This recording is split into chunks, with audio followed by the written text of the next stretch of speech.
बालेश्वर को सामुद्रिक माछ उत्पादन हब कहले अत्युक्ति हेब नहीं। आ बालेश्वर उत्पादन होता सामुद्रिक माछ केवल ओडिशा बजार नुह, भारत बजार नुह, विदेश बजार में बहुत चाहिदा रखि थाए। आ से Baleshwar Odisha sea food association सभापति भाव मनोनीत होती बालेश्वर शिल्पपति संग्राम दास। आज आम सहित आलोचना करवा कथा कि अजଣା कथा विषय एवं किछि योजना विषय में कथा। मु स्वागत करी आम कार्यक्रम को जहाँ आपण बालेश्वर ना रखिले बालेश्वर हूँ सी फूड एसोसिएशन सभापति पद पाइला आपन को अभिनंदन मध्य।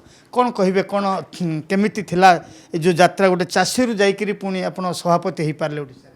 सर्वप्रथम समस्त को मोर नमस्कार आ धन्यवाद देवी बालेश्वरवासी को आपण मानकु जे आपण मानकर भल पाइबा हेतु मु आज ये पहुँची पारी।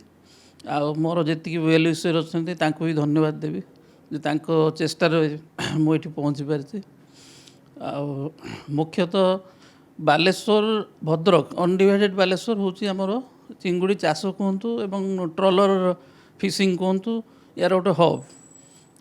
तेणु बालेश्वर तो निश्चय करी प्लस ओडिशा भी निहाती किसी करने को आग्रह अच्छी।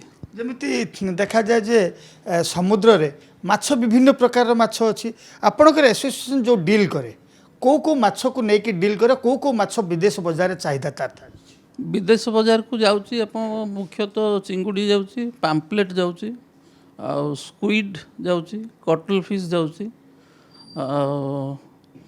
यही सब मेजर ये सब माछ गुड़िकर उत्पादन समुद्र रे टिके कमी जाइछि, आग अपेक्षा कमी जाइछि एवं ता सहित चाषी मानक संख्या चिंगुड़ी चाषी मानक संख्या किसी कारणसरे कमिलानी।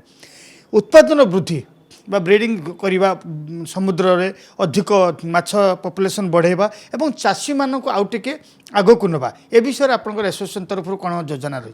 आमर देखंतु मेराइन फिशिंग रो भी आमर गोटे अच्छी wings all India sea food exporter association एबे रिसेंटली आपन जानिथिबे कि न जानिथिबे 5 ग्राम रो पाम्पलेट माछ सम टन्स रे किछि ट्रोलिंग हेतिला गुजरात कोस्ट रे। तो ताकू नहीं कि आमे गवर्नमेंट लेवल ले बहुत हाईलाइट करिथिलु जे ताकू रेस्ट्रिक्शन करा हो केना 5 ग्राम रो जदी पाम्पलेट माछ आपन हार्वेस्ट हे जाउची तो से माछ तो ग्रोथ हेलानी कि तार आज जदी 200 ग्राम कि 300 ग्राम हेता एटा सम टन रे हार्वेस्ट हेछि 5 ग्राम तेणु 200-300 ग्राम हेतले सी हुए तो लक्ष टन ऊपर को हार्वेस्ट हेता। तो ता ऊपर आमे सब बेले कार्यरत अच्छु एवं आमे सब बेले ट्रलर फिशिंग जोटा तांकु तो आमे सब बेले अनुरोध करूँ। आजिकल तो गवर्नमेंट भी बहुत स्ट्रिक्ट है जोटा कि बोधे आपंकर एप्रिल ट्रलरटा बंद रोचे मे एंड कि जून पर्यंत तो से सब को भी जहाँ गवर्नमेंट ध्यान दौरान से बहुत भल कथा। आमे मध्य चेष्टा करूँ जे छोट जाल आकार जो माछ सेटा जेमती हार्वेस्ट न हो। सहित विशेषकर देखा देछि जे समुद्र रे भारतीय कोस्ट भीतर को पशि आसुचंती विदेशी ट्रलर गुड़िक जोड़ी कि हाई टेक्निक अच्छी से विभिन्न प्रकार जंत्रांश लगे एवं माछ धरिबार दक्षता मध्य सेमानकर बहुत अधिक। तो सेमानकर रेस्ट्रिक्शन पई किछि करिवो के? निश्चय आमर कोस्ट गार्ड तो करूचंती ताकू तो मना करी हबनी बट तापर भी एसोसिएशन सब बेले मिनिस्ट्री संगे फोकस करे जे तांको रेस्ट्रिक्ट करा जाऊ। आमर जो फिशिंग बोट अच्छी से सब बेले प्राधान्य दिया जाऊ। ये जो 3 मास बंद करा जाए माछ धरिबा समुद्र भीतर माछ धरिबा बंद करा जाए सही समय रे विदेशी ट्रलर गुड़िक अत्याधुनिक ट्रलर गुड़िक आसूची जहाज गुड़िक जो मैंने कि फिशिंग करुँच या द्वारा लाभ किसी होनी केवल इंडियन कोस्ट बंद करुच्ची सबु दिगरे समुद्र माछ मारिबा बंद करने किसी पदक्षेप नब कि?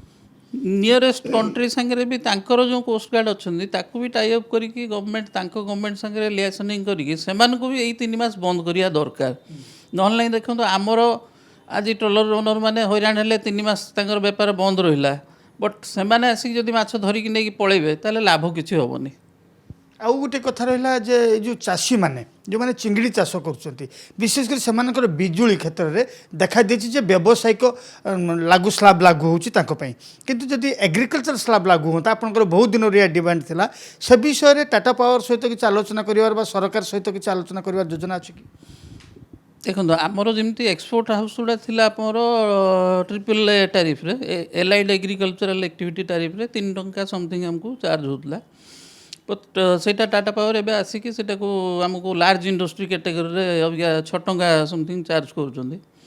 ତ ସେଭଳିଆ ମୁଁ କହିବି ଚାଷୀମାନଙ୍କୁ ଅଲରେଡ଼ି ସେମାନେ ଲାଇସେନ୍ସ ଯେତିକି ଏକରର ଅଛି ସେତିକି ଏକର ଉପରେ ସେମାନେ ଟଙ୍କେ 60 ପଇସା ଚାର୍ଜ କରୁଛନ୍ତି।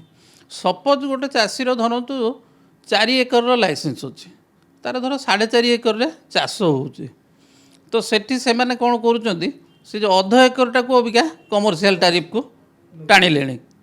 ପ୍ଲସ୍ ଗୋଟେ ଚାଷୀ ଯଦି ତା ଘରଟା ସେଇଠି କରିକି ରହି ଛୋଟ ଚାଷୀ ଦେଖନ୍ତୁ 2ଟା ପୋଖରୀ କରିଛି ଘରଟା କରିଛି ତା ଘରର ବିଜୁଳିଟାକୁ ସେମାନେ କହୁଛନ୍ତି ଅଲଗା ଟାରିଫ୍ରେ ଚାର୍ଜ ହେବ।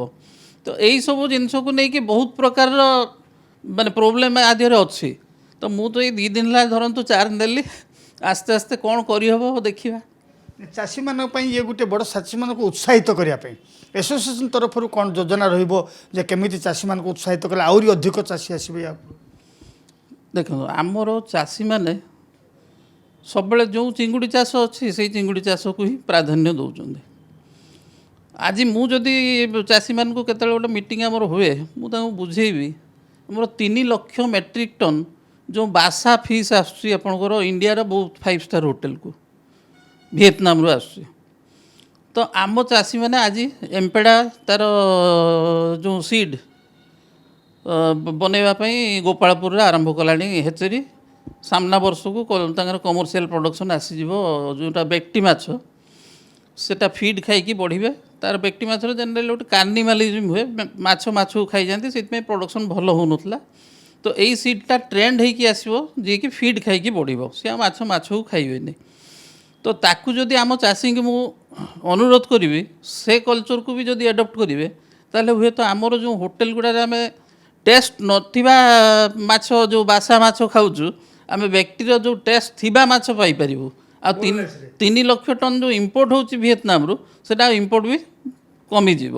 ଆଉ ଗୋଟେ କଥା ଆମେ ଟ୍ରାଡିସନାଲ ୱେରେ ଯେମିତିକି ଟ୍ରଲର ଗୁଡ଼ିକ ସେଥିରେ ଯନ୍ତ୍ରାଂଶ ବିଶେଷ କିଛି ନାହିଁ, ଆମେ ସେଇଥିରେ ମାଛ ଧରୁଛୁ ସମୁଦ୍ରରୁ ଆଉ ବଜାରକୁ ଦେଉଛୁ। କିନ୍ତୁ ବାହାର ଦେଶରେ ଦେଖାଯାଇଛି ଚାଷୀମାନଙ୍କର ସେ ଟ୍ରଲର ଗୁଡ଼ିକ ହାଇଲି ଇକ୍ୱିପ୍ଡ, ମାନେ ବିଭିନ୍ନ ଯନ୍ତ୍ରାଂଶ ସେଥିରେ ଅତ୍ୟାଧୁନିକ ଯନ୍ତ୍ରାଂଶ ଲଗାଯାଇଛି, ମାଛ କେଉଁଠି ଅଛି ଚିହ୍ନଟ କରିପାରୁଛି, ଗଭୀର ସମୁଦ୍ର ଭିତରକୁ ଯାଇ କରିପାରୁଛି। ସେ ପାଇଁ ଚାଷୀମାନଙ୍କୁ ଋଣ ଦିଆଗଲେ ଆଉ ଟିକେ ସୁବିଧା ହେବ, ସେ ପାଇଁ ସରକାରଙ୍କ ସହିତ କିଛି ଆଲୋଚନା କରିବାର ଯୋଜନା? ନିଶ୍ଚୟ ବହୁତ ଗୁଡ଼ା ସ୍କିମ୍ ଅଛି। ତ ଆଉ ବାକି ସ୍କିମ୍ ଗୁଡ଼ା ଦେଖିଲା ପରେ କେଉଁ ସ୍କିମ୍ଟା ପ୍ରଯୋଜ୍ୟ ହେବ ଟ୍ରଲର ପାଇଁ କିମ୍ବା ଚାଷୀମାନଙ୍କ ପାଇଁ ସେଟାକୁ ନେଇକି ଆମେ ଆସୋସିଏସନ୍ ନିହାତି ସରକାରଙ୍କୁ ପ୍ରସ୍ତାବ ରଖିବ। ଆପଣ ଶୁଣୁଥିଲେ ଯେ ଯେମିତି ଯେଉଁ ଓଡ଼ିଶା ସି ଫୁଡ୍ ଆସୋସିଏସନ୍ର ସଭାପତି ସଂଗ୍ରାମ ଦାସଙ୍କ ମୁହଁରୁ ଯେ ଚାଷୀମାନଙ୍କ ପାଇଁ ସେ କାମ କରିବେ ଏବଂ ତା ସହିତ ସମୁଦ୍ରରେ କେମିତି ସାମୁଦ୍ରିକ ମାଛର ବଂଶବୃଦ୍ଧି ହେବ ତା ପାଇଁ ମଧ୍ୟ ସରକାରଙ୍କ ସହିତ ଆଲୋଚନା କରିବେ। ବିଶେଷ କରି ଯେଉଁ ପଡ଼ୋଶୀ ଦେଶମାନଙ୍କରେ ଯେଉଁ ଟ୍ରଲର ଗୁଡ଼ିକ ବା ଜାହାଜ ଗୁଡ଼ିକ ଆସିକି ଇଣ୍ଡିଆନ୍ କୋଷ୍ଟ ଭିତରେ ମାଛ ମାରୁଛନ୍ତି ସେମାନଙ୍କୁ ମଧ୍ୟ ପ୍ରତିରୋଧ କରିବା ପାଇଁ ତା ପାଇଁ ମଧ୍ୟ ପଦକ୍ଷେପ ଗ୍ରହଣ କରିବ ଆସୋସିଏସନ୍। ବାଲେଶ୍ୱରରୁ କ୍ୟାମେରା ପର୍ସନ ଦୀପକଙ୍କ ସହିତ ରାଜକିଶୋର ବେହେରା, ଲାଇଭ୍ ନ୍ୟୁଜ୍।